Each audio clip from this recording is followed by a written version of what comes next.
ज्योतिष बनने के लिए हमारे जो पुराने रीति रिवाज के अनुसार कि ब्राह्मण कुल से होना ज़रूरी है। क्या ज़रूरी है कि एस्ट्रोलॉजी करने के लिए उनको ब्राह्मण कुल से ही होना पड़ेगा? देखिए, मैं जहाँ तक ज्योतिष को समझा हूँ, इसमें कुल और खानदान या जाति विशेष या ऐसा कुछ है नहीं। तो मुझे ये कर्मा होता क्या है एक्चुअली? कर्मा तो अजीब है, जो हम दोनों अभी कर रहे हैं ये कर्म ही है। एक शब्द में कहे तो फिर हमें किसी की आह नहीं लेना चाहिए कि अच्छा कर्म करो और कर्म करके अच्छा रिजल्ट पाओ। जी, बेसिक इसीलिए तो हमेशा आप मंदिर मस्जिद हर जगह गुरुद्वारे हर जगह किस लिए जाते हैं? मेरा नाम सपना के नाम से मैं काम करती हूँ। मेरा पूरा फील्ड में मेरा सपना नाम से जानते हैं, लेकिन मेरा कर्क राशि है। तो मेरा जो लाइफ स्टाइल है मेरे लाइफ पे कर्क राशि का प्रभाव ज़्यादा पड़ेगा या फिर मीन राशि का? ये भी एक बहुत जानने वाले नहीं, देखिए, क्योंकि अमन उसके राशि का स्वामी आपका मीन जैसे आप जो आप को रिलेट करें आपके जल तत्व का ही है।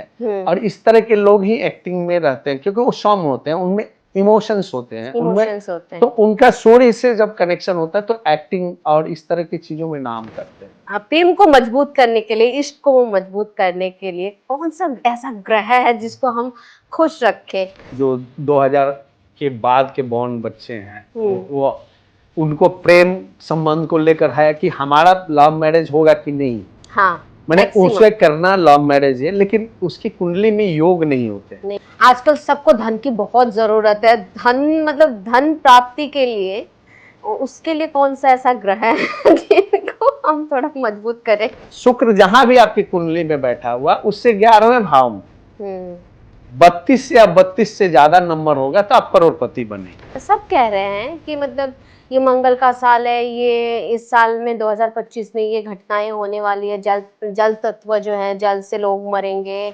अभी हाल ही में जो फ्लाइट क्रैश हुआ है इसमें भी इतने अचानक से ऐसे ये एस्ट्रोलॉजी के अकॉर्डिंग किस हद तक मतलब सच है? देखिए, इसके लिए तो एस्ट्रोलॉजी पंचांग आप देखेंगे तो पंचांग में ऑलरेडी लिखा गया था कि विमान दुर्घटना हो। तो ज्योतिष का काम होता है कि घटना होगी, जैसे कहाँ होगी ये नहीं बता सकते। जो ज्योतिषी कर रहा था, जो जिस पराशर जी की बात मैं कर रहा हूँ, उनको भी पता नहीं था कि यही घटना हो। हाँ। लेकिन उन्होंने घटना का प्रेडिक्शन किया कि ये घटना होगी, जो बच्चा पैदा होगा वो ऐसा होगा।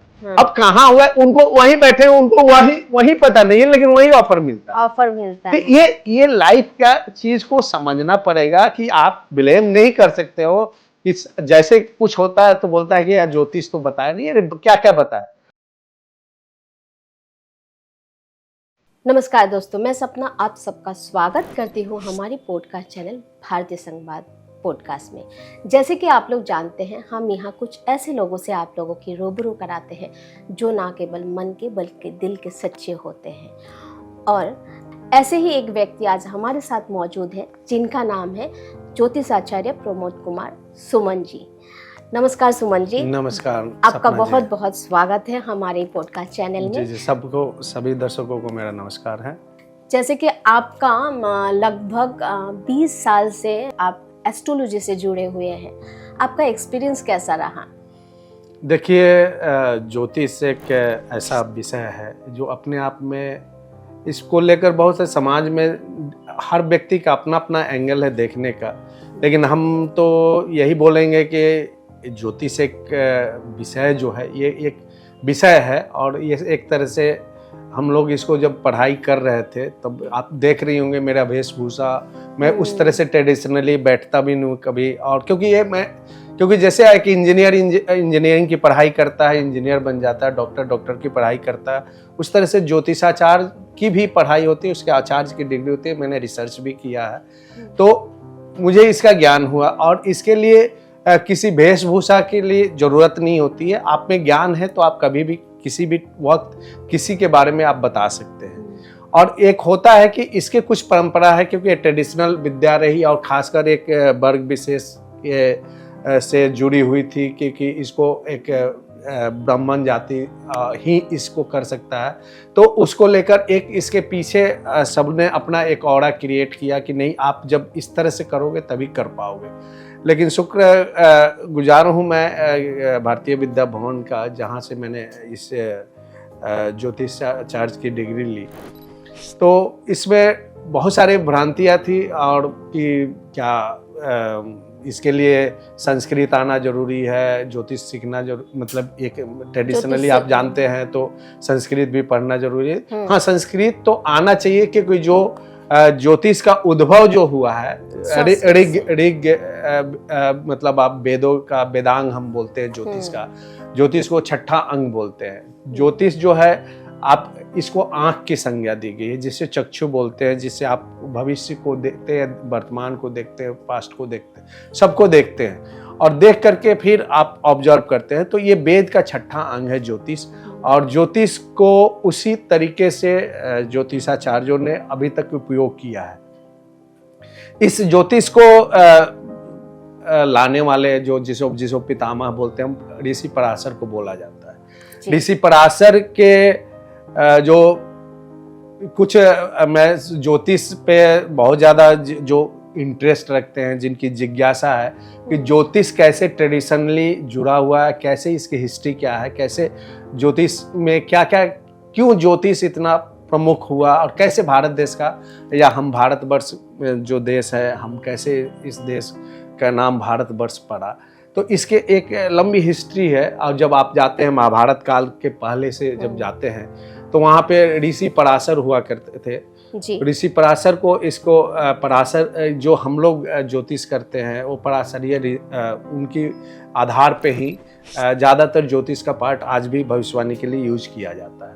तो ऋषि पराशर की एक घटना दृष्टांत बताता हूँ। हम हमेशा से दृष्टांत बोलते हैं कि वो आपको प्रेरणा देती है। तो प्रेरणा ये है कि ऋषि पराशर जब एक टाइम हुआ कि इतने उनको ग्रह नक्षत्रों की इतनी समझ थी, या अचानक उनको इस चीज़ का आभास हो जाता था कि इतना पारंगत थे।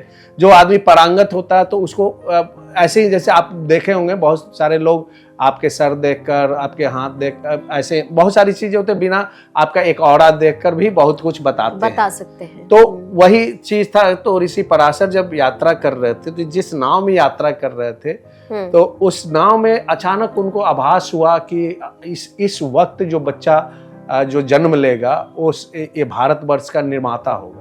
अच्छा। और इस तरह के मतलब वो इसका मेन उसका बेस होगा, और जिसमें भारत का नाम आगे बढ़ेगा, और एक अच्छा भविष्य होगा भारत का। तो उन्होंने तो परेशान हो गए। परेशान क्या इसलिए हो गए कि वो यात्रा कर रहे थे, यात्रा के दौरान उनको कुछ ऐसा दिख नहीं था। लेकिन एक टाइम पीरियड होता है कि इतने टाइम के बीच में ये सारी चीजें होंगी, तभी इस तरह की चीजें आएंगी, प्रोडक्ट आएगा। तो ऋषि पराशर तो जब बेचैन हो गए, तो अचानक नाविक जो था, जो ले जा रहा था उनको पार करा रहा था, तो उसने पूछा कि ऋषिवर, आप इतने परेशान अचानक क्यों हो गए? आप तो आराम से बैठे थे, अचानक आप इतना बेचैन हो गए, आपके चेहरे पे अलग से रूप हो गया। बोले ऋषि ने, आप हमें बताइए, हमसे कुछ हो सकता तो हम आपका हेल्प कर सकते हैं, मुझे सहायता कर सकते हैं। तो बोले कि तुम क्या जानोगे, हम क्यों परेशान है? मैं नाविक है तो हम ज्योतिष की बात तुमको क्या बताएं, और तुम मेरा क्या हेल्प करोगे? फिर भी उसने बोला, नाविक जो कि नहीं, आप बताओ तो सही। तो तब ऋषि ने कहा कि चलो एक बार बोलता हूँ। बोला कि देख, अभी मैं जो देख रहा हूँ इस धरती पे, अभी जो होने वाला है, यदि इस टाइम कोई बालक, इस समय उसका संसर्ग होगा, और उसके बाद जो बालक पैदा होगा इस धरती का और इस भारतवर्ष का निर्माता होगा। अच्छा। तो उसके दिमाग में अब चलने लगा। अब इतने, क्योंकि हर व्यक्ति, जैसे मैं आपसे बात करूं, तो उसके दिमाग में बैकग्राउंड में भी कुछ चीजें चलने लगी। उसे लगा कि यार इस टाइम तो कोई नहीं, लेकिन रिसीवर बोल रहे हैं कि इसी टाइम होगा और कोई ऑप्शन नहीं। तो उसने, उसकी बेटी थी साथ में, जिसको हम मत्स्यगंधा बोलते हैं, जिसको नाव वाले थे। हाँ, नाव वाले। जो अब हिस्ट्री अब जब जाओगे तो आपको धीरे धीरे आएगी, आपको भी पता होगा। तो उसने मछुआरा था, तो क्योंकि वो नाव चलाता था, तो मछुआरा, तो बोला कि उसने प्रस्ताव रखा कि रिसीवर, ऐसा है कि मेरी बेटी तो है, लेकिन वो तो मछली, हम लोग दिन भर मछली पकड़ते हैं, उसके बॉडी जो है, उसके मछली के गंध आते रहती है। तो मछली के गंध के कारण आप बताएं कैसे हो, तो ऋषि पराशर ने कहा कि ऐसा कुछ नहीं है, मैं उसको उस गंध से मुक्ति दे दूंगा। और उस टाइम वो दोनों में रिलेशन बने और उससे जो बच्चा पैदा हुआ वो वेद व्यास पैदा हुआ। ठीक है। अच्छा। तो वो उन्होंने क्या किया, ऋषि पराशर ने उसे सुगंधित बनाया। उन्हें जो गंध आ रहा था सत्यवती, इसी कारण उसका नाम सत्यवती बन पड़ा। तो अच्छी गंध आने लगी, सत्य की गंध, और एक अच्छा सुंदर, और उस तरह से उन्होंने अपने जो उनकी विद्या थी अपने टच से, और उसको तब एक निर्माण हुआ। वेद व्यास आप जानते हैं कौन है, उसके बाद सारी कहानी आपको पता है। तो ज्योतिष को लेकर डिफरेंट चीजें हैं, और जिसको जितनी समझ होती है आज के दिन में पोंगा पंडित ढंग के, हाँ कुछ लोग अति करते भी हैं ज्योतिष को लेकर, जो चीजें नहीं करनी चाहिए। जैसे आज के रील के जमाने में ज्योतिष को लेकर हर कोई 2 मिनट आप आओगे, 2 मिनट में आप हर चीज जानना चाहते हो, पूरी जिंदगी जाना चाहते हो। हमारे लिए तो ऐप पे हूँ myjyotish.com के 2-3 और ऐप हैं, उस पे तो हमारे लिए इतने मुश्किल हो जाते हैं कि आमतौर पे अब जो डेट ऑफ बर्थ आते हैं और सारे उसमें देखता हूं, वो 2 मिनट में 10 क्वेश्चन करते हैं। जिसका वो चैटिंग करनी होती है उस पर 10 क्वेश्चन करते हैं। अब बताओ कि इतने पेशेंस नहीं है। एक कुंडली का, जब आप पहले होता था कि जब आप ज्योतिष के पास जाते थे तो उसका निर्माण के लिए बाकायदा, तो उस टाइम गणितीय विश्लेषण करते करते ज्योतिष आपके एक पॉइंट को बताते जाता था, आपकी चीजों को बताते बताते आप आगे बढ़ते जाते थे। आपकी बहुत सारी चीजें 2-3 घंटे ज्योतिष के पास बैठने के बाद, इतनी जिज्ञासाएं हैं मनुष्य के अंदर, उसको 2 घंटे 1 घंटे में शांत नहीं किया। तो आज 2 मिनट में कैसे किसी के जिज्ञासा को शांत कर दिया। आपने पूछा मेरी शादी होगी क्या, ठीक है, अब 2 मिनट में शादी तो होगी, ऐसा तो नहीं है कि मनुष्य आया है तो उसकी शादी तो होनी है। अब कब होगी, कैसे होगी, इसके लिए तो आपको कैलकुलेशन पे ही के आधार पे ही बताएंगे। बिल्कुल। इतना पेशेंस तो होना ही चाहिए। जो भी ज्योतिष, कोई भी जातक हम लोग बोलते हैं, जो भी क्लाइंट या जो भी जातक अपने एस्ट्रोलॉजी तो गणना ही है। बिल्कुल। एक कैलकुलेशन है, और इसके लिए थोड़ा ज्योतिष को टाइम दे। एक कुंडली मात्र नहीं होते हैं, ऐसे 164 कुंडलियां होती है जो आप 12 खाने वाली देखते हैं ना। और जब विश्लेषण किया जाता है तो उस लेवल पे एक पॉइंट को आपके क्वेश्चन के अकॉर्डिंग जाकर देखना पड़ता है। लोग को ये भी समझना चाहिए। और ठीक है, उपाय करने वाले, या आज वो किसी का बाल काट कर तकिए के नीचे रख दो, किसी का रुमाल लेकर चल लो, वो तो ठीक है, वो एक अलग दुनिया है। लेकिन जिसको प्रॉपर अपने जीवन के विवरण जानना है, अपने लाइफ के इवेंट्स जानने हैं कि मेरे जीवन में क्या घटा, कब घटेगा, क्या अभी चल रहा है, ये तीनों को जानने के लिए थोड़ा पेशेंस के साथ ज्योतिष आचार्य के पास आना चाहिए, और उसके बाद ही अपने सवालों का जवाब पूछना चाहिए। प्रभु जी, जैसे कि अभी आपने कहा था कि ज्योतिष बनने के लिए हमारे जो पुराने रीति रिवाज के अनुसार कि ब्राह्मण कुल से होना ज़रूरी है।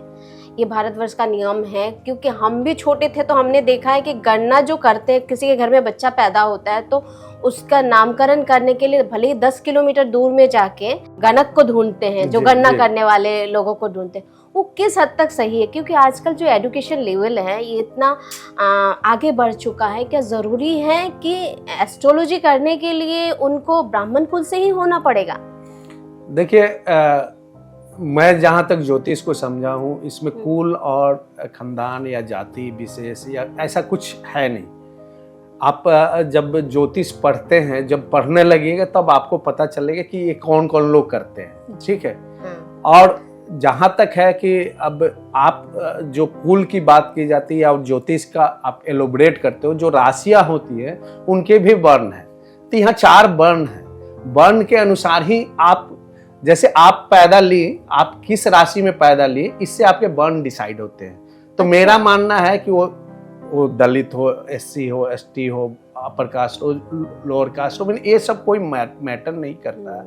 इसमें सबके नेचर होते हैं, और जिसका नेचर भले वो कहा जाए कि उसका जन्म आज के सामाजिक व्यवस्था में किसी जाति में हुआ, लेकिन उसका वर्ण ब्राह्मण है तो वो ब्राह्मण जैसा उसका व्यक्तित्व होता है। उसका क्षत्रिय, मान लीजिए ब्राह्मण कुल में पैदा लिया लेकिन उसका क्षत्रिय का नेचर या शूद्र का नेचर है, तो उसके उस तरह से उसके कैरेक्टर आएंगे। तो उदाहरण आपको पास हो सकता है, जैसे जाति विशेष की बात की जाए, जैसे क्षत्रिय की बात की, एक ब्राह्मण कुल में श्री प्रकाश का एक क्रिमिनल माइंड से, ठीक है, जिसको कुख्यात है, और वो उसका काम तो नहीं, उसका तो शिक्षा देना काम था, लेकिन वो बंदूक उठाता है। कौन सा हथियार कौन उठाता है? जो एक जातिगत व्यवस्था इस तरह से की गई है, इसको समझने की बात है। जाति हो जाने से आप वो चीज नहीं होते। तो यही हम कह रहे हैं कि इसके लिए अमूमन क्या हुआ कि ज्यादातर संख्या में ब्राह्मण जो कुल थे उसमें इस शिक्षा को पढ़ाया लिखाया जाता था, दूसरे को इसको पाने की अनुमति नहीं थी, जिसके कारण इस विद्या, इतनी महान विद्या जिसके पूरा वर्ल्ड ध्यान देता है, भारत को देखता है कि यहाँ के जो एस्ट्रोलॉजी है अलग तरीके से होते हैं। अब कितने लोग हैं, आप देखो बड़ा मिहिर से लेकर हर ने मैथमेटिकल कैलकुलेशन करके चीजों को देखा, लेकिन धीरे धीरे और अच्छी विद्या थी यहाँ पे।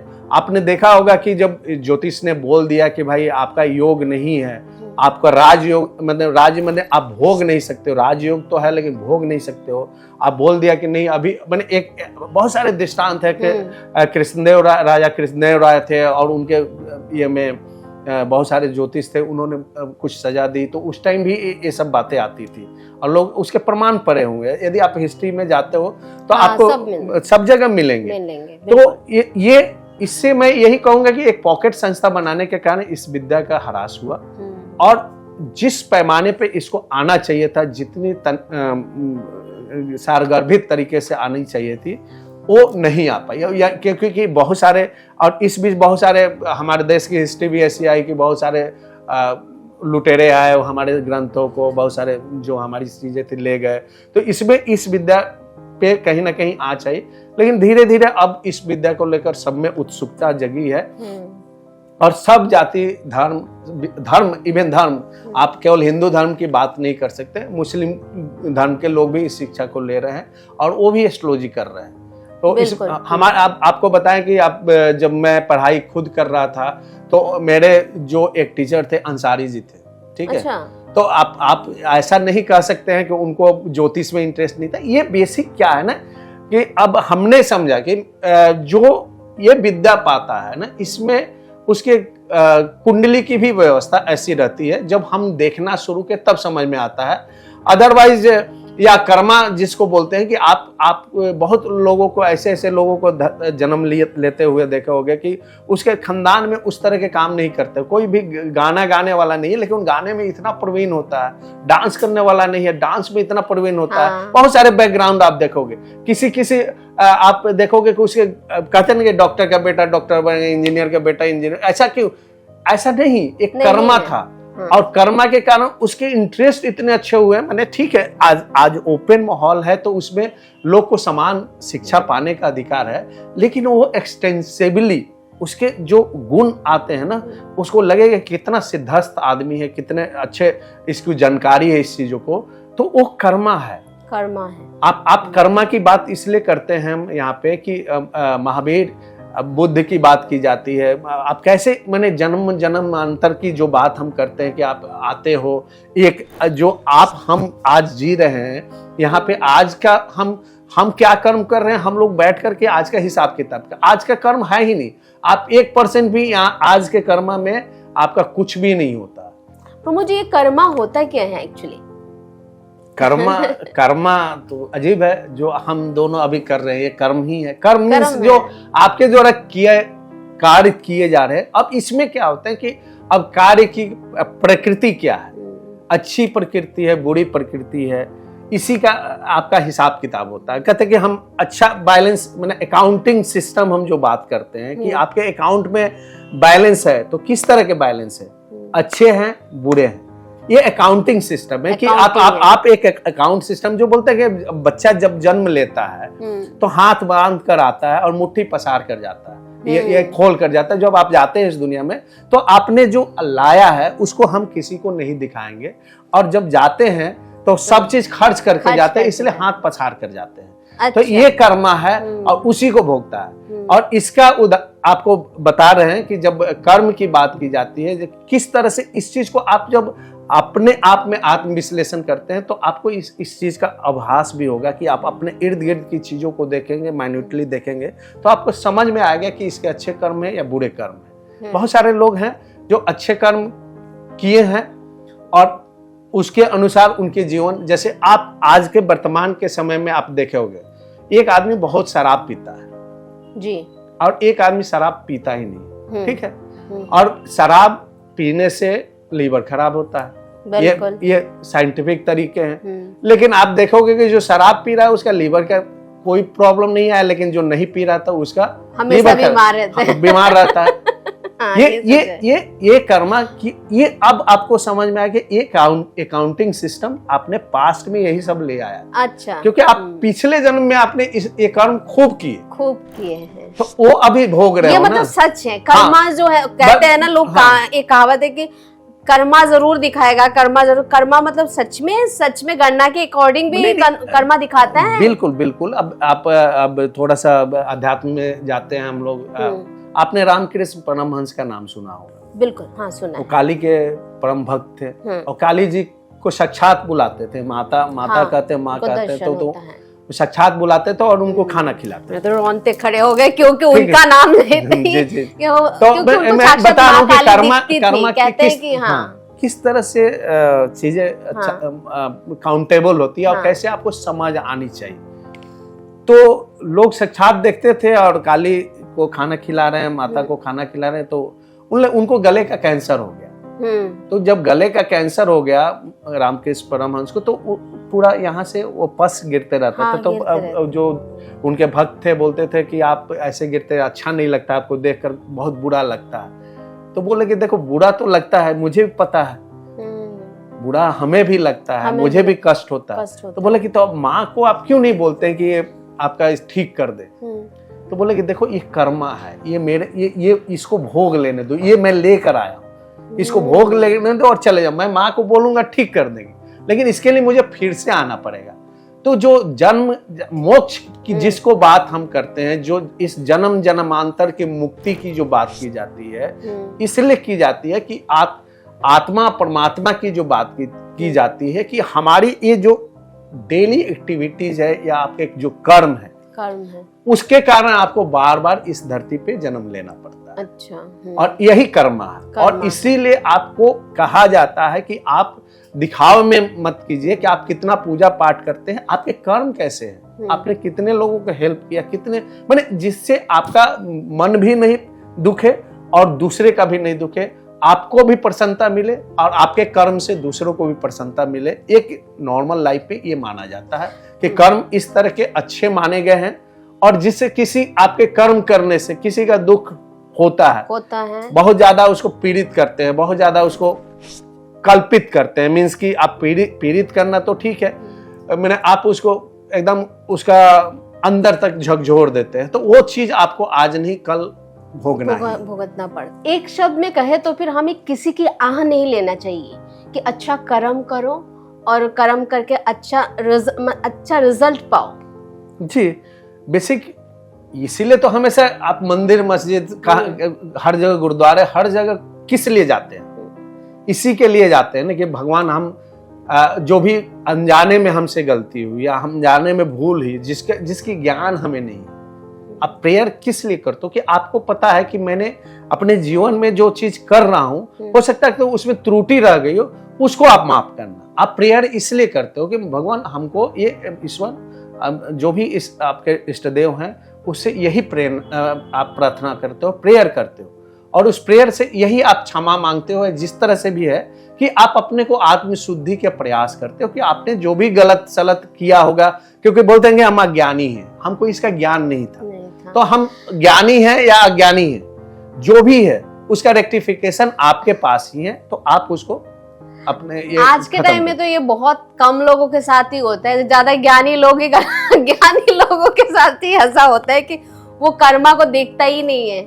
जहां तक मुझे लगता है बहुत सारे ऐसे पॉलिटिकली लगा ले, मतलब कहीं भी फील्ड में आप लगा लीजिए, आप एकदम बिल्कुल सही कह रही हैं कि हम आज आपसे एस्ट्रोलॉजी पे बात कर रहे हैं। आपके कर्मा हमारे कर्मा जुड़े हुए हैं। और हर व्यक्ति जब कहते हैं कि बच्चा जब जन्म लेता है तो उसकी कुंडली देखनी चाहिए, और कुंडली में वो क्या लेकर आता है उसी का आकलन है ज्योतिष। ग्रह जो है ना, हम शनि ग्रह, शुक्र ग्रह, बृहस्पति ग्रह, जितने भी ग्रह हैं 9 ग्रह हैं, उनको हम पिंडीय व्यवस्था करते हैं। साइंस में आप बात करोगे तो ये सौर मंडल के ग्रह हैं। हाँ। और जब आपके कुंडली में व्यवस्था देखी जाती है, आपकी शनि की व्यवस्था देखी जाती है, राहु की व्यवस्था देखी जाती है, ये कर्मों को परिभाषित करने वाले ये इस नाम के रूप में ग्रह हैं। जैसे शनि है तो वो क्या चीज आपका प्रबल है तो क्या देगा आपको, राहु प्रबल है तो क्या देगा। शनि के लिए कहते हैं कि शनि खराब है, मतलब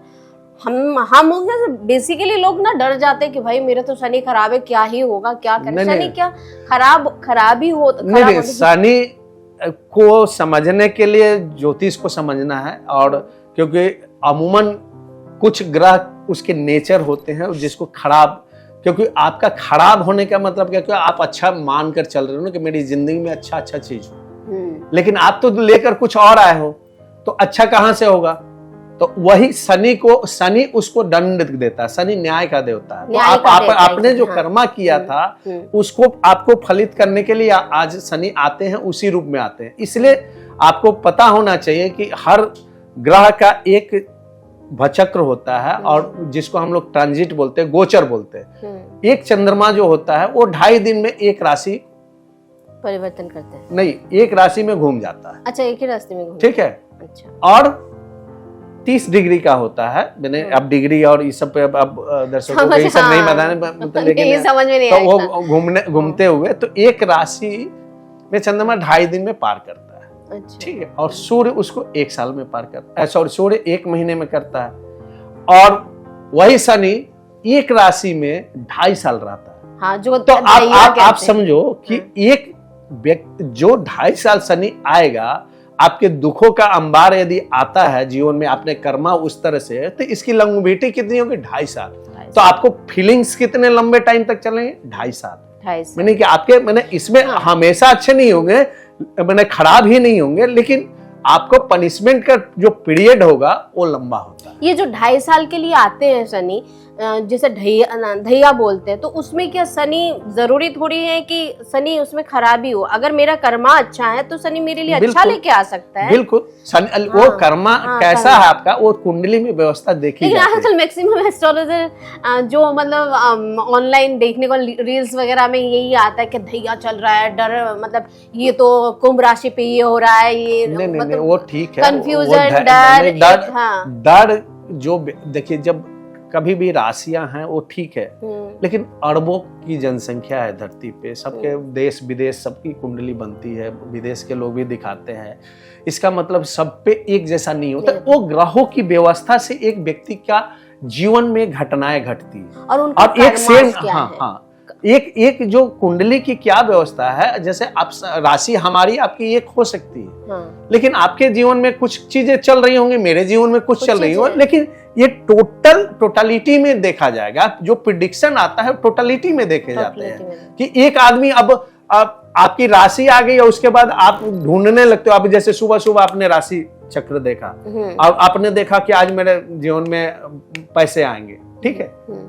अभी आपकी दशा ही वैसे नहीं चल रही, आपके जो कुंडलीय व्यवस्था है उसमें वो सारी चीजें हैं ही नहीं जो कि आपको पैसे दे दे। आपको देख रहे हो कि आप पैसे तो आएंगे, लेकिन आप तो इतने का घाटा सह गए हो, आपको लग रहा है लगातार घाटा चल रहा है। तो ये कुंडली की जो व्यवस्था होती है, ग्रहों की व्यवस्था होती है, जिसको हम लोग ट्रांजिट बोलते हैं। आज चंद्रमा की क्या स्थिति है, आपके कुंडली में क्या बन रही है, राशि तो ठीक है, लेकिन व्यवस्था क्या बन रही है आपकी, आज जो ग्रह हैं उसके साथ क्या कॉम्बिनेशन बन रहे हैं, ये सारे चीजों को लेकर फिर प्रिडिक्शन आते हैं। और हाँ, ये है कि एक राशि का नेचर होता है उस तरह का, तो उसमें से 80%, 40%, 50% चीजें आपको दिखेगी कि क्लोज है, लेकिन 100% आप एकदम से आत्मसात कर लोगे कि नहीं यही होना चाहिए, अदरवाइज गलत है। ये भी हम उसको गलत भी नहीं बोलते हैं, वो राशि का नेचर है। तो एक राशि का आदमी ऐसा हो सकता है।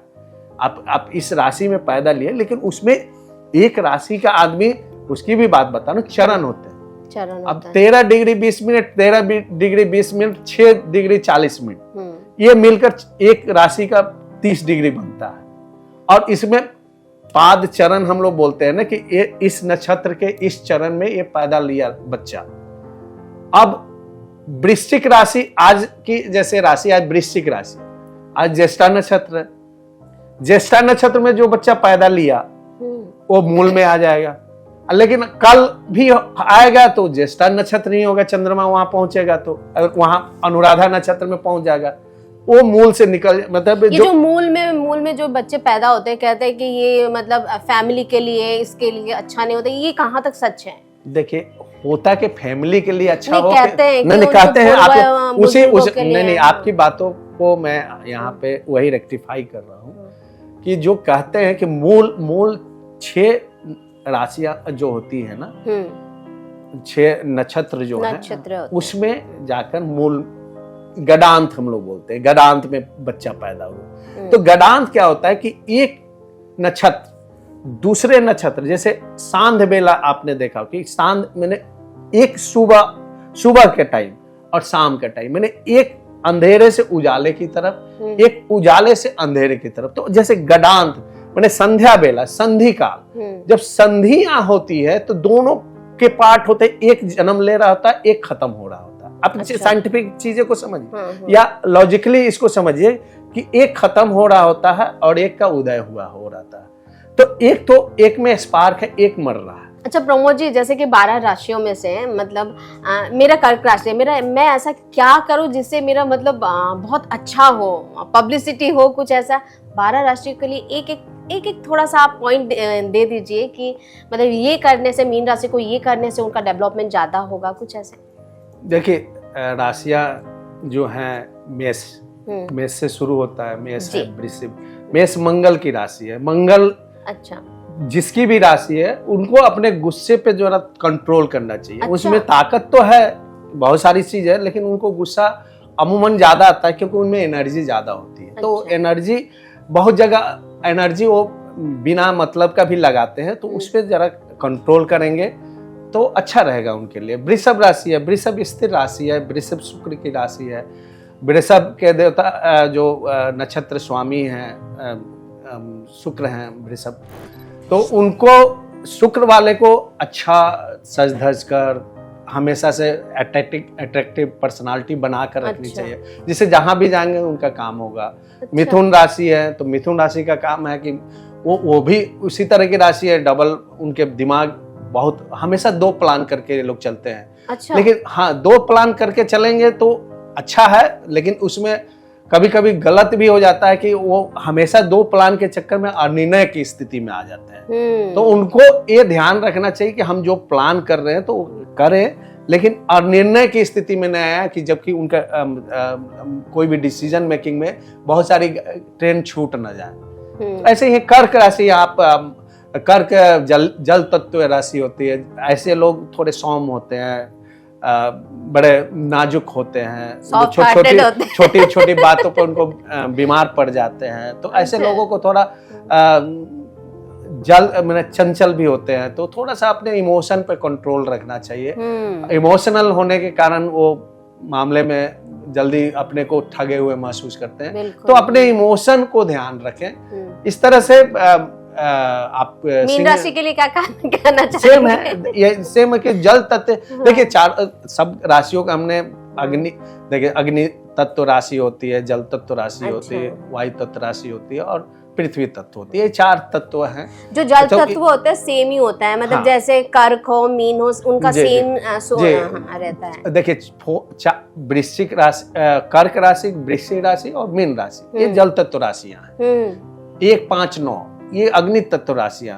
1, 5, 9 मीन्स की जो अग्नि तत्व की प्रधानता है, जैसे मेष है, सिंह है और 9 धनु है। ये इसको क्षत्रिय राशि बोलते हैं। अच्छा, ठीक है ना। इनमें उस तरह का गुण होता है। तो ये राशियों का जो भी है ना, वो अपना वर्ण देख लें। जैसे 1, 5, 9, 2, 6, 2, 5 व 6 7, तो ये इस तरह से हमने बन के 1 2 3 4 हो गए, 5 6 7 8 9, ठीक है ऐसे। और एक सवाल, जैसे कि मेरा नाम सपना के नाम से मैं काम करती हूँ, मेरा पूरा फील्ड में मेरा सपना नाम से जानते हैं, लेकिन मेरा कर्क राशि है, तो मेरा जो लाइफ स्टाइल है मेरे लाइफ पे कर्क राशि का प्रभाव ज्यादा पड़ेगा या फिर मीन राशि का? ये भी एक बहुत जानने वाला नहीं देखिए, क्योंकि अमन उसके राशि का स्वामी आपका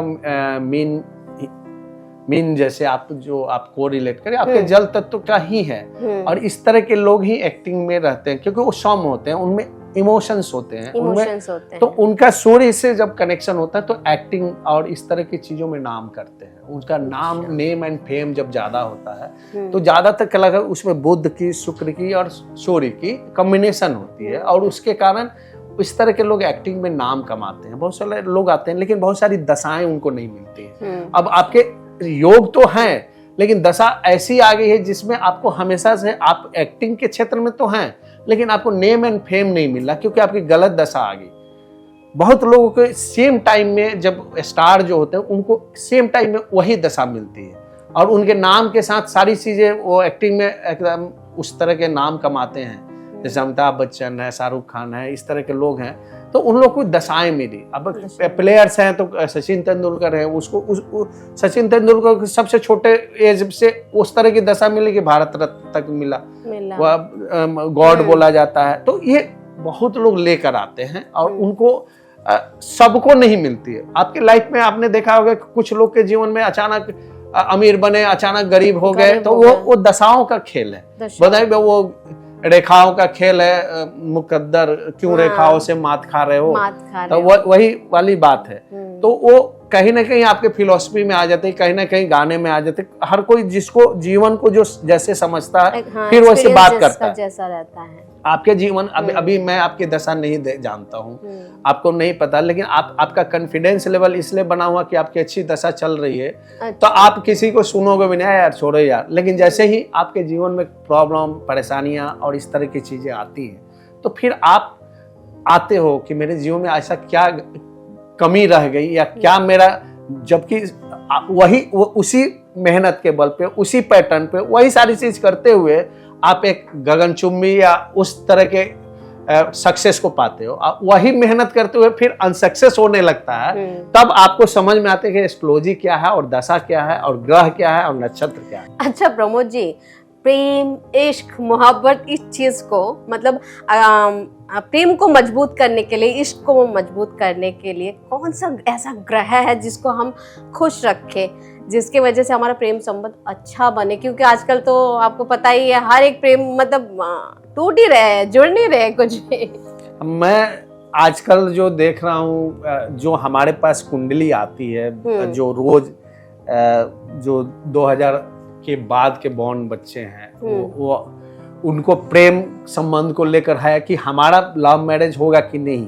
हाँ, मैंने उसे करना लव मैरिज है, लेकिन उसकी कुंडली में योग नहीं होता है। अब वो क्योंकि उसको पीयर प्रेशर है और वो एक दूसरे को देख प्रेम तो कर लेता है, या जबरदस्ती उसको गर्लफ्रेंड बनाना या बॉयफ्रेंड बनाना, वो संबंध टिकता नहीं है। उसके संबंध नहीं टिकने के पीछे एक चंद्रमा का भी बड़ा कारण होता है। अच्छा। जिस भी व्यक्ति का चंद्रमा का अस्थिर दिमाग है, ऐसे लोग देखा, राहु का स्थिति ठीक नहीं है, ऐसे लोग दिखाने मात्र के लिए प्रेम संबंध बनाते हैं और उसमें धोखा खाते हैं। जब धोखा खाते हैं तो फिर वो आएंगे और बोलेंगे कि मेरा तो प्रेम हुआ है, लेकिन आप कैसे बोल रहे हैं? लेकिन मैंने देखा है, हमारे एक जो जाति का क्लाइंट थी, मैंने जब कुंडली देखा, वो उस टाइम मामला ये था कि मुझे लव मैरिज करना है, तो फादर नहीं मान रहे हैं। मैंने बोला कि देखो, कुछ की कुंडली में व्यवस्था होती है पंचमेश और सप्तमेश, ये दो, पंचम भाव का स्वामी और सप्तम भाव का स्वामी जो कुंडली की व्यवस्था है, वो दोनों के जब भी रिलेशन बनते हैं तो हम लोग प्रेम संबंध की घोषणा कर देते हैं कि आपका जो प्रेम संबंध है, आपका लव मैरिज होगा। इसके संबंध नहीं बनते। मैं एक आपको उसका अब ज्योतिषीय में एक क्लू मैंने बताया, जो कि हम लोग टूल्स बताया कि ये हाँ, यूज किया जाता है। हम्म। बहुतों का होता है कि एंगल होते हैं, कुछ ग्रहों की दृष्टियां होती हैं, उसको भी वो भी चेक करना होता है। कुछ शुक्र की जो स्थिति है, जैसे शुक्र ग्रह जिसका भी उच्च का होता है, शुक्र अपनी राशि में होता है, ऐसे लोग का जो प्रेम संबंध होता है, ऐसे लोग प्रेमी होते हैं। ऐसे लोग बिना प्रेम के, प्रेम संबंधों के रह नहीं पाते हैं। अच्छा। और उनको लगता है कि हमारा ये जीवन व्यर्थ है, तो अमूमन वो प्रेम, लेकिन उनके भी जीवन में इस तरह के प्रॉब्लम्स आते हैं। तो हमारा सजेशन होता है कि जब भी आप आए, और दूसरा कि आपका प्रेम संबंध हो गया, बहुत टाइम आपने देखा होगा कि प्रेम तो हो जाते हैं लोगों के, लेकिन वो संबंध कन्वर्ट नहीं कर पाते हैं मैरिज में, क्योंकि उस टाइम उनकी दशा नहीं होती है जो मैरिज में कन्वर्ट कर पाए। तो जब भी किसी व्यक्ति की कुंडली में जब देखा जाता है कि इन दोनों के अकॉर्डिंग ही होता है, अमूमन अब ऐसे किसी को बोल दीजिए तो कुछ देर के लिए खुश हो सकता है, लेकिन इसके लिए उसको थोड़ा सा पेशेंस रखना पड़ेगा, अपनी व्यवस्था बना लेनी होगी, दिखा लेनी होगी और उसे अनुसार बात करनी है। अच्छा, और एक सवाल, आजकल सबको धन की बहुत जरूरत है, धन मतलब धन प्राप्ति के लिए, उसके लिए कौन सा ऐसा ग्रह है जिनको हम थोड़ा मजबूत करें? देखिए, धन प्राप्ति की जो ग्रह की बात की जाती है तो हम लोग उसका कैलकुलेशन होता है, हिंदू लग्न से निकालते हैं मैक्सिमम कि किस राशि में जाएगा। अच्छा। उसका हिंदू लग्न कौन है। अच्छा। और अमूमन आय भाव का स्वामी, मतलब 11th हाउस का जो मालिक होता है वो 2nd हाउस में बैठ जाए।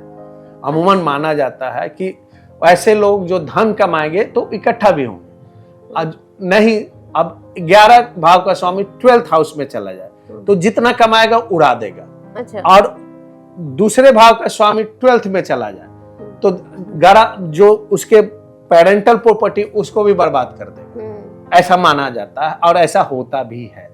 लेकिन धन के लिए बहुत सारी चीजें हम अष्टक वर्ग से हम लोग देखते हैं कि जिसके पास अष्टक वर्ग, अब ज्योतिष का एक विधि है जिससे हम लोग देखते हैं जल्दी, जैसे आपके जैसे क्वेश्चन है, अब तुरंत बहुत सारे हम वर्ग नहीं जाएंगे तो अष्टक वर्ग देखेंगे। आपके ग्रहों की स्थिति देख लिए, कब क्या कहाँ कितना मजबूत है। हाँ। तो अष्टक वर्ग में शुक्र की स्थिति देखते हैं हम। शुक्र से 11th हाउस में हम लोग नंबर देखते हैं, उस नंबर में शुक्र जहां भी आपकी कुंडली में बैठा हुआ उससे 11वें भाव में 32 या 32 से ज्यादा नंबर होगा तो आप करोड़पति बनेंगे। अच्छा, ठीक है। मतलब शुक्र को खुश, मतलब मजबूत, अगर आपका शुक्र मजबूत है तो फिर आपको धन भी प्राप्त होगा, प्रेम भी प्राप्त होगा, सब। देखिए, शुक्र को हमेशा से भोग विलास और इस तरह की वस्तुओं का मालिक बोला गया है। शुक्र जिसका भी मजबूत होता है इन सब चीजों में अट्रैक्ट करता है। शुक्र का कमजोर होना कि इन सब चीजों से हीन होना।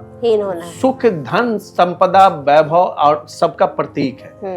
और शुक्र इसीलिए हमेशा से, शुक्र आपको एक क्लास की बात बता रहा हूँ कि शुक्र ही एक ऐसा ग्रह है कि आपके जो हम लोग दशा पीरियड जो देखते हैं, 120 साल एक आदमी का एज का कैलकुलेशन जो होता है, हाँ। उसमें सबसे ज्यादा दशा पीरियड जो होता है वो शुक्र का होता है। अच्छा।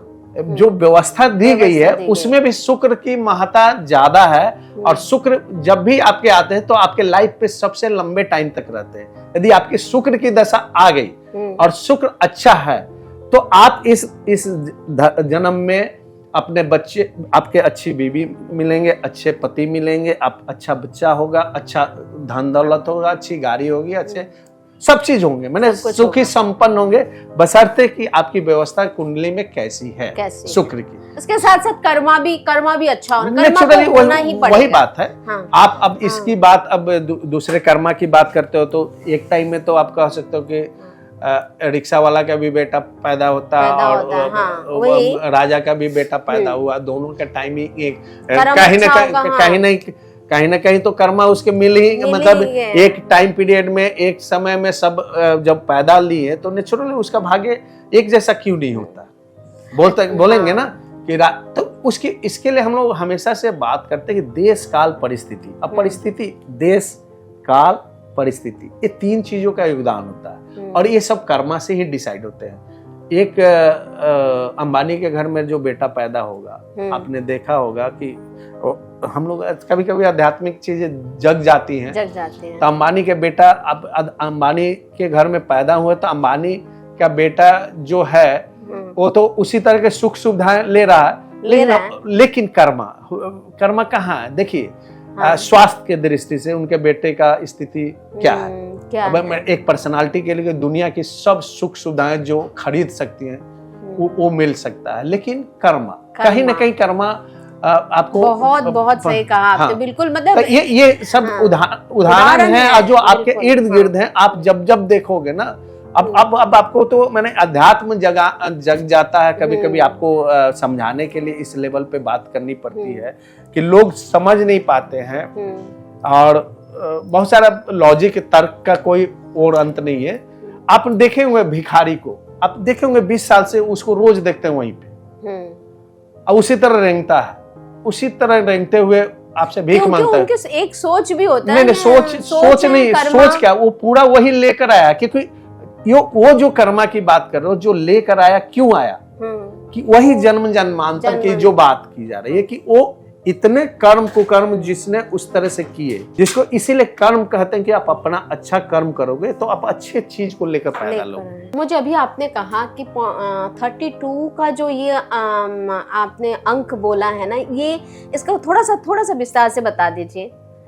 32 अंक क्या है, मतलब एक जैसे आप जब आप ज्योतिष के पास जाइए, ये आपकी कुंडली में आपको कुंडली देखने नहीं आएगा, आपके सबको पास है। आज तो गूगल पे भी डालोगे, आपके आप देखना चाहोगे, मैंने देखने के लिए जिसकी जिज्ञासा है, तो आप अपना कुंडली निकालना, लग्न कुंडली में निकालना, आपका जो लग्न कुंडली में जहां शुक्र बैठा हो, जिस भी राशि में बैठा हो, वहां से 11वां घर देखना। अच्छा, 1 2 3 करके आप काउंट करोगे तो 11 घर में, तो उसके लिए आप कुंडली में जब आगे बढ़ते जाओगे तो उसमें एक अष्टक वर्ग होता है। तो अष्टक वर्ग में 11, जैसे मान लीजिए कि आपका शुक्र सिंह राशि में बैठा हुआ है, सिंह राशि से आप काउंट करोगे तो आपका 11 नंबर कितना पे आएगा? वो आएगा 5 6 7 8 9, आपका में तुला, ये 6 7 8 9 10 11 12 1 2 नंबर के आसपास देखोगे कि उसमें कितना नंबर है।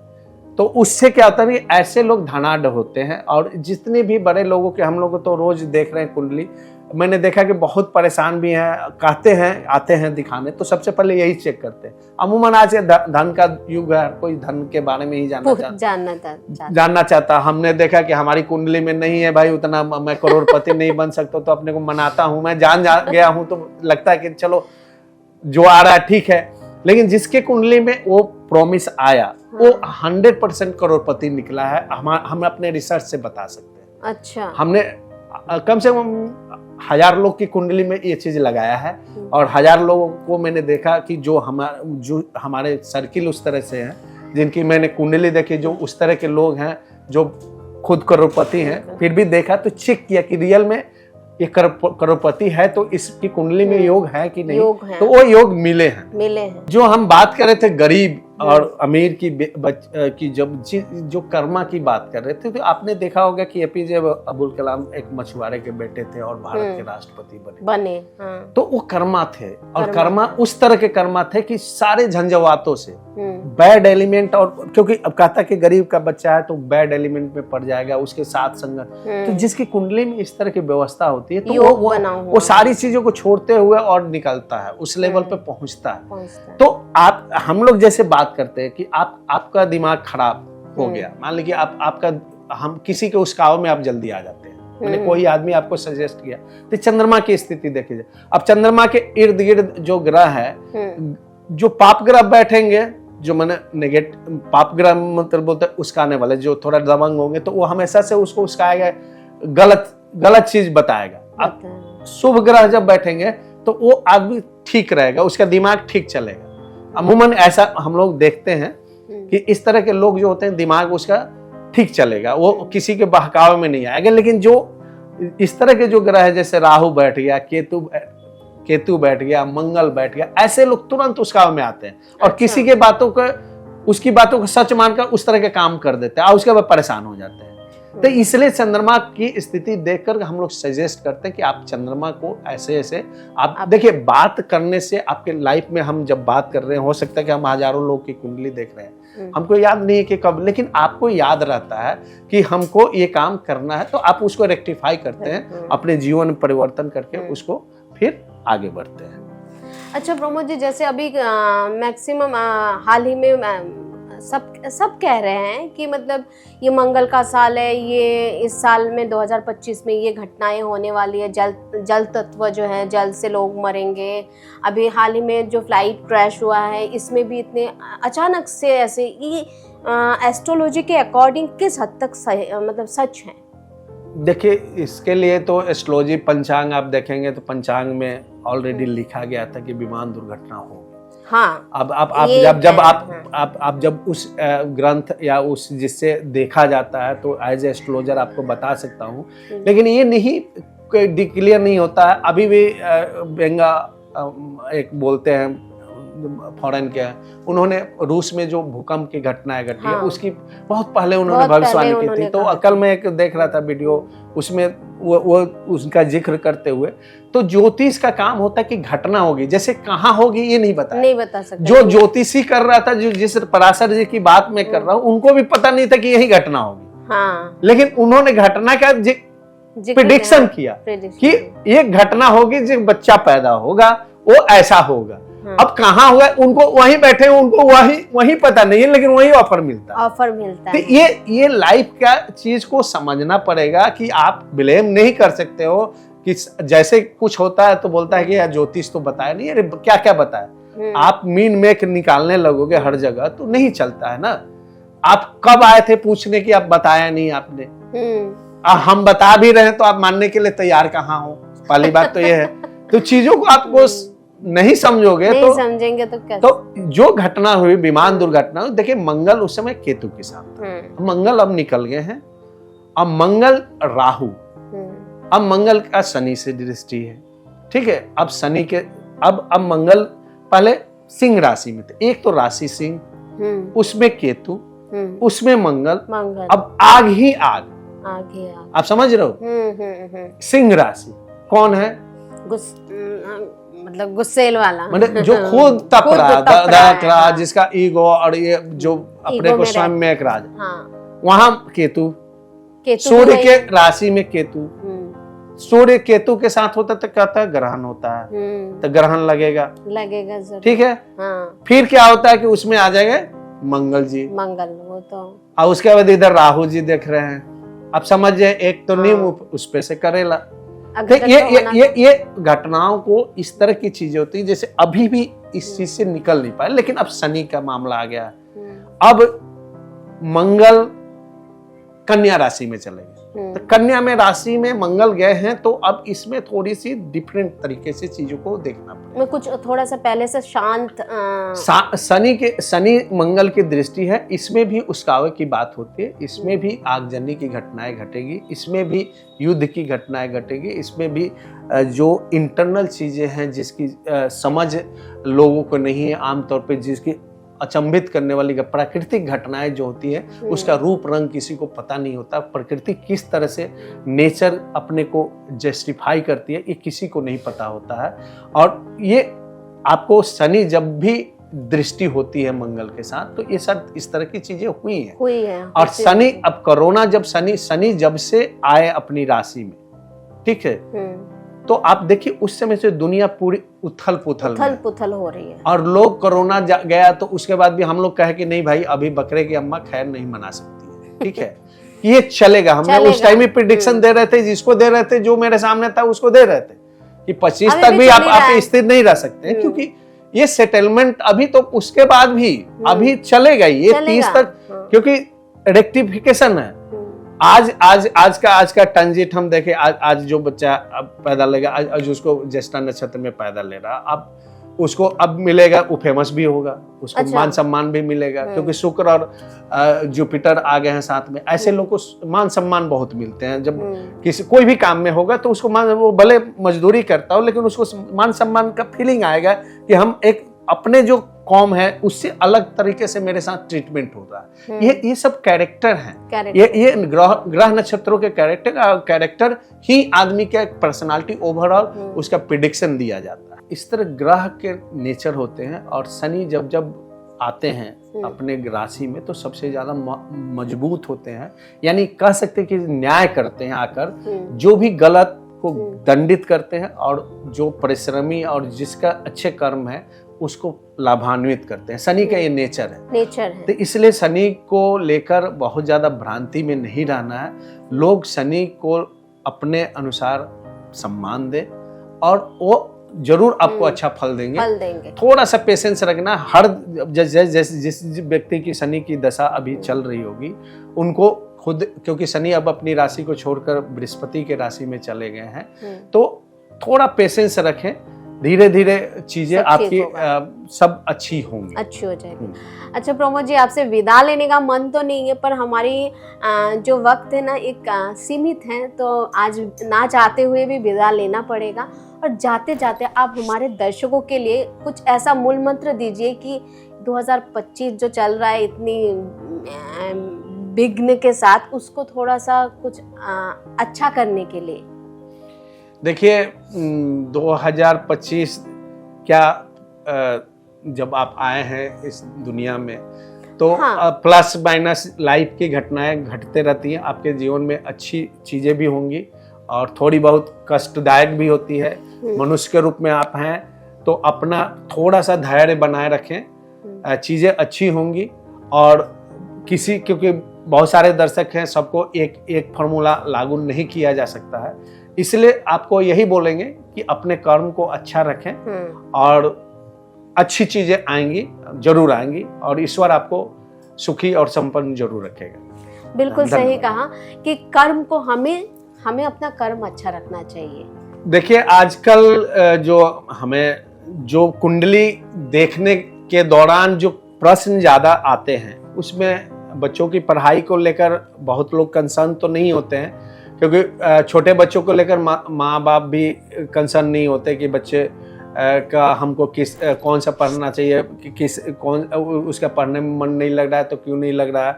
ये सारी चीज़ें हैं जिसके लिए बच्चों को, यदि शुरू से माँ बाप अपने बच्चों को कुंडली दिखा करके अपने बच्चे के लेकर देखें कि क्या वो खेल में अच्छा कर सकता है कि पढ़ने में ही अच्छा करेगा, तो वो एक बार दिखा लेंगे तो उनके लिए आसानी होगी। माँ बाप क्या करते हैं कि देखा देखी क्या करते हैं कि उसमें पील पड़े रहते हैं कि बच्चे मेरा बेटा पढ़ नहीं रहा और खेलने में केवल लगा रहता है, मोबाइल देख रहा है। तो मोबाइल तो आज का एक दुर्गुण आ ही गया है, क्योंकि अब इलेक्ट्रॉनिक्स का ज़माना है।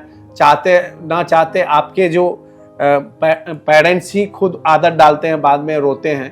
तो आप कैरियर को लेकर करीब करीब एक बार बच्चों को दिखा लीजिए। अब बच्चों की कुंडली दिखाइए कि वो किस दिशा में जाएगा, साइंस पढ़ेगा, आर्ट्स पढ़ेगा, कॉमर्स पढ़ेगा। अब आपका वो साइंस में अच्छा, आप कॉमर्स पढ़ाते हो, कॉमर्स में अच्छा आर्ट्स पढ़ाते हो, तो ये सब चीज़ों को ध्यान में रखना है। और इसके लिए एक ही व्यवस्था है कि कुंडली दिखाइए और वो देखकर ही आपको बेस्ट रिजल्ट मिलेगा। अभी मैं किसी का यहाँ एक पर्सन विशेष पे नहीं है, किसी के लिए बोल दूं कि अब राहु की स्थिति, तो अब सब लोग अपना राहु ढूंढने लगेंगे। बहुत सारे कॉम्बिनेशन होते हैं, उसके अनुसार बच्चा का डिसाइड होता है कि ये बच्चा पढ़ने में कितना अच्छा है, खेलने में कितना है, और खेलने में नाम करेगा कि पढ़ने में नाम करेगा, ये इंजीनियर बनेगा कि डॉक्टर बनेगा या क्लर्क बनेगा या अफसर, IAS अफसर बनेगा। क्योंकि ये सारी चीज़ें दशा और उनके PSC जो होते हैं उस पर डिपेंड करते हैं। जो ग्रहों की स्थिति होती है, एक दूसरे से कॉम्बिनेशन होता है, वो इसलिए कुंडली का विश्लेषण एक गहन जानकारी रखने वाले लोगों से ही करवाएं। तो नहीं तो अब उपाय से केवल जिंदगी में चेंज नहीं होते हैं, आपको उसके लिए कर्म करना पड़ता है और आपको समझना पड़ता है, तभी जाकर आपके लाइफ में एक दिशा दशा तय होती है।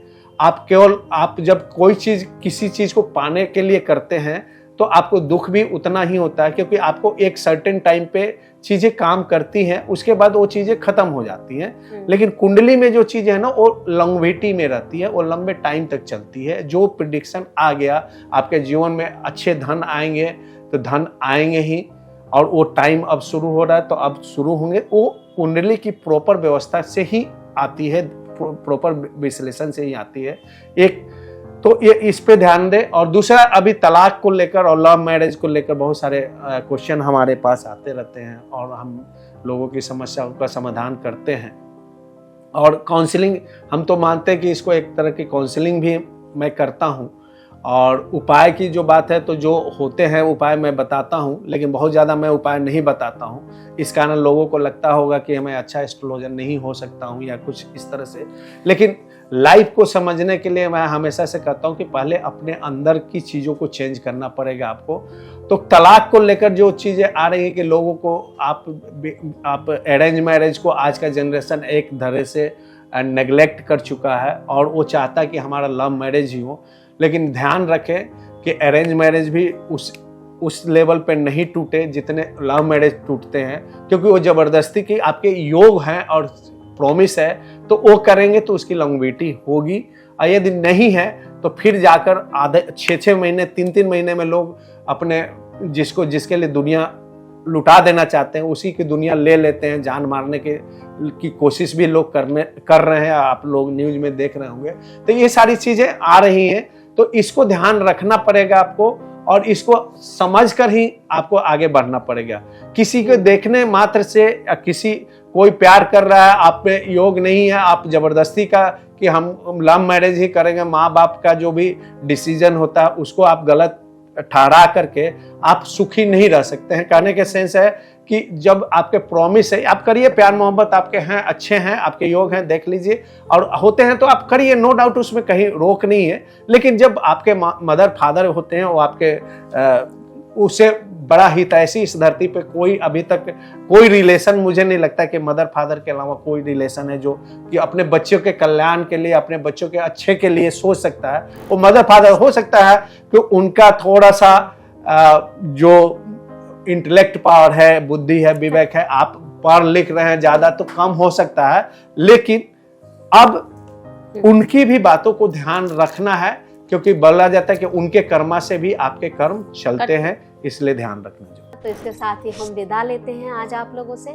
नमस्कार। नमस्कार।